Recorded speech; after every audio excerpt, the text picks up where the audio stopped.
తెలుగు రాష్ట్రాల్లో సినిమా యాక్టర్లు యూట్యూబర్లపై అత్యాచారం కేసులు సంచలనంగా మారాయి. గత వారం రోజులుగా హాట్ టాపిక్ గా మారిన choreographer Jani master, YouTuber Harsha Sai కేసులో దర్యాప్తు కొనసాగుతోంది.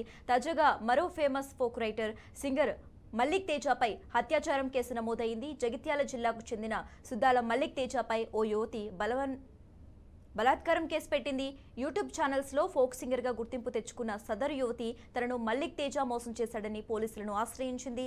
తనను ఎమోషనల్ గా బ్లాక్మెయిల్ చేసి పలుసార్లు స్టూడియోలో అత్యాచారం చేశాడని ఆరోపించింది. తనకు సంబంధించిన యూట్యూబ్ ఛానల్, ఇన్స్టాగ్రామ్ ఐడీలు, పాస్వర్డ్ మార్చి పెళ్లి చేసుకోవాలని వేధింపులకు గురి చేస్తున్నాడని ఫిర్యాదులో పేర్కొంది.